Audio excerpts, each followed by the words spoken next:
Con el nacimiento de las internacionales obreras aparecieron diferentes pensamientos en torno al siglo XIX, como el socialismo, el anarquismo o el marxismo, y de ahí, bueno, pues surgieron eh, estas nuevas ideas que fueron acogidas por diversas figuras y que dieron su apoyo a los obreros. La primera internacional se creó el 28 de septiembre de 1864, que también se la llamó Asociación Internacional de Trabajadores, en el St. Martin Hall de Londres. Este provisional estaba formado por 21 ingleses, 10 alemanes, entre los que estaba ahí más, dos polacos, dos suizos y 9 franceses. El lema de la IT, proletarios de todos los países unidos, es la misma frase con la que finalizaba el manifiesto comunista de Marx. Ante semejante situación, todas las organizaciones obreras del mundo intentaron unir sus luchas y crear la primera Asociación Internacional de Trabajadores en 1864. El problema es que poco a poco desapareció por las discrepancias entre socialistas y anarquistas. Hubo convivencias de sindicalistas y socialistas de diversas tendencias, aparecieron las primeras discrepancias ya, y el sector más autoritario, que estaba dirigido por Marx y Engels, que pretendía reforzar el Consejo General con sede en Londres, y apareció otro movimiento que defendía la autonomía de las organizaciones locales y nacionales y que vieron con más simpatía el antiautoritarismo de Bakunin. La expansión de la internacional entre 1866 y 1869 por los congresos de Ginebra, Lausana, Bruselas y Basilea continuaron con las discrepancias. Los socialistas moderados fueron desplazados por las tesis más radicales de Marx, que defendían la huelga y que querían la socialización de los medios de producción, sobre todo la tierra, las minas y los transportes. La Asociación Internacional de Trabajadores, su primera internacional, se fundó por un meeting celebrado el 28 de septiembre de 1864 en St. Martin Hall de Londres. Se unieron ahí varios miembros de algunos países. El lema es proletarios de todos los países unidos, que es la misma frase con la que finalizaba el manifiesto comunista. Se crearon incluso para las luchas y para ayudar a los obreros.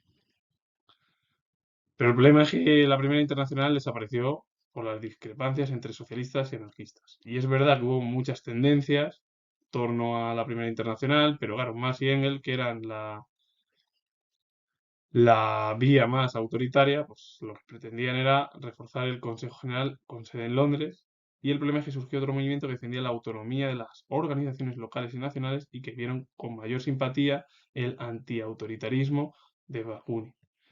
La expansión de la internacional entre 1866 y 1869 en los congresos de Ginebra, Lausana, Bruselas y Basilea continuaron, eso sí, con las discrepancias y los socialistas más moderados fueron relegados por las tesis más radicales de Marx que defendían la huelga y querían la socialización de los medios de producción, la tierra, las minas y los transportes.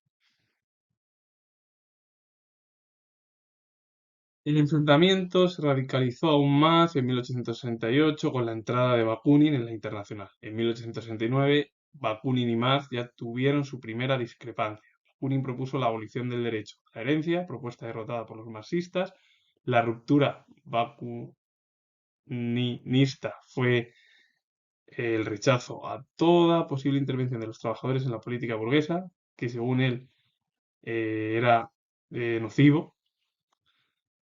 Y claro, en la conferencia de París, Marx pensaba apoyar la organización de un partido obrero distinto y opuesto a los partidos burgueses. En 1871 estalló la Comuna de París, un movimiento revolucionario. Se trató de un levantamiento patriótico contrario a las cláusulas de paz que puso fin a la guerra entre Francia y Prusia y se convirtió en una revolución mm, proletariada.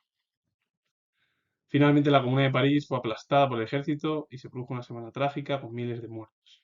Para Marx, la Comuna, según él, fracasó porque no había ni un programa ni una dirección unificada.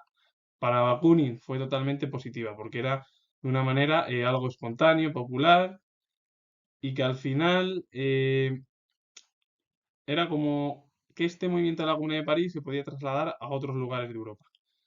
En 1872 se decidió expulsar a Bakunin y tras el Congreso de La Haya se marcharon a Nueva York con el Consejo General de la AIT.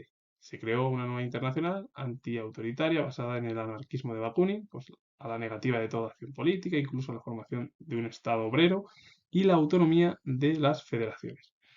Esta ruptura y la creciente fuerza de las organizaciones obreras nacionales debilitaron aún más la posición de Marx, que apoyaba a la Unión Internacional. El movimiento obrero fue abandonando la vía del internacionalismo y dio paso al nacimiento de los partidos obreros nacionales.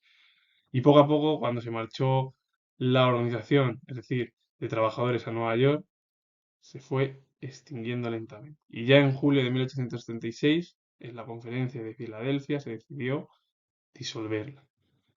La corriente antiautoritaria agrupó a todas las federaciones existentes en Europa, menos la alemana, y el número de representantes fue disminuyendo poco a poco en los congresos. Incluso Bakunin se marchó en 1874 y claro, el último congreso asistieron poco más de 16 delegaciones, es decir, un total de 16 fueron muy poquitas. Y claro, fue el último congreso que se celebró en 1877. Es verdad que al final, sí, con Bakunin, las discrepancias, la eliminación de la herencia, los marxistas decían que no, Bakunin rechazaba la política burguesa, Marx creó algo como un partido de organización contraria también a la política burguesa. La Comuna de París para Marx fue un fracaso porque no había una dirección eh, ni un programa que estuviese unificado. Para Bakunin fue exitoso porque podía producirse en cualquier lugar de Europa. Y al final, ¿qué pasó? Que las posiciones pues dieron lugar a qué? Al debilitamiento de la posición de Marx, que él quería la Unión Internacional, pero poco a poco se fue extinguiendo y realmente pues muchos de los líderes como Bakunin se marcharon. Algunos dirigentes socialistas fundaron en 1889 la Internacional Socialista, o también se la conoció como Segunda Internacional, para coordinar los programas y actuaciones de las organizaciones obreras de ideología marxista. Esta organización creó algunos de los símbolos de la identidad del movimiento obrero, como la fiesta del 1 de mayo y el himno de la Internacional. El movimiento obrero consiguió logros importantes. Los gobiernos fueron elaborando leyes para acabar con los abusos de los empresarios. Prohibieron el trabajo infantil, concedieron los primeros permisos de maternidad, impusieron al empresario la obligación de pagar seguros de accidentes y además se redujo la jornada laboral un total de 8 horas. Claro, con la experiencia de la Primera Internacional se creó con los socialistas también la Segunda Internacional en 1889 para coordinar los programas y actuaciones de las organizaciones obreras de ideología marxista. Para ello se crearon dos símbolos de identidad para este movimiento obrero, como la fiesta del 1 de mayo y el himno de la Internacional. Pero es que aparte también el movimiento obrero consiguió logros más importantes. Los gobiernos empezaron a elaborar leyes pues, para acabar con los abusos de los empresarios, prohibieron el trabajo infantil, un punto además muy importante. También se concedieron los primeros permisos de maternidad, algo importantísimo. Y aparte que se impusieron luego pues, al empresario la obligación de los seguros de accidente a sus trabajadores. Y también la reducción de la jornada laboral a 8 horas. Al final esto fue muy importante y esto es lo que continuó durante el siglo XX, porque actualmente es lo que existe. No se sabe lo que va a pasar, si se van a reducir más horas o no.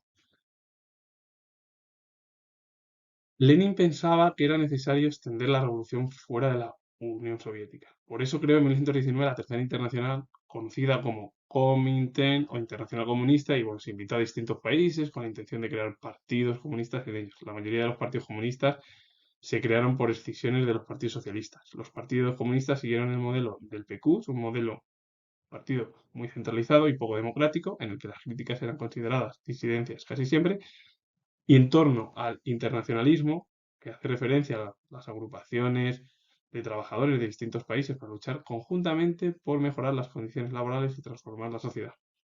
Lenin creó la Tercera Internacional y con ello su idea era expandirla más allá de la Unión Soviética.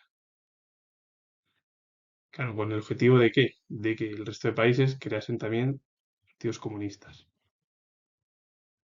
Los partidos comunistas nacieron por las escisiones de los partidos socialistas.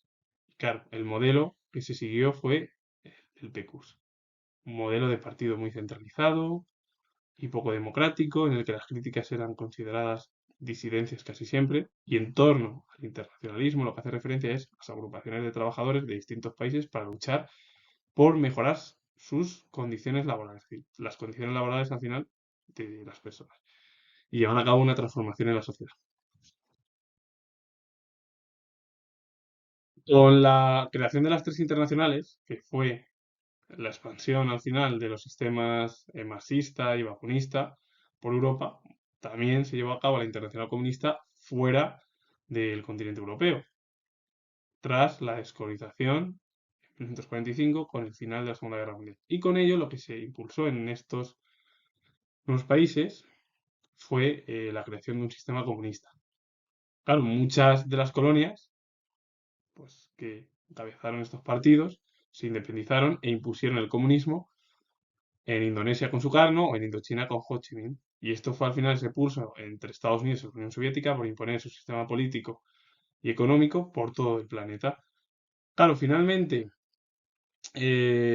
hubo discrepancias en la Primera Internacional por los marxistas, vacunistas, luego en la segunda se creó igualmente pues, una serie de requisitos importantes para los ciudadanos y con Lenin era llevar a cabo la revolución ya no solo en la Unión Soviética, sino fuera, es decir, que se expandiese pues, directamente por Europa y ya con la descolonización, pues expandirla a nivel mundial. Aparte luego, pues ese mm, contrapeso entre las dos superpotencias por llevar a cabo sus propios sistemas políticos y económicos. Igualmente, muchos de los países que se independizaron quisieron crear pues, los países no alienados para no inmiscuirse en ningún conflicto soviético y estadounidense. Con ello finalizo. Comentar que tengo el grado de historia. Si os ha gustado el vídeo, darle a like, suscribiros y comentar. Saludos. Adiós.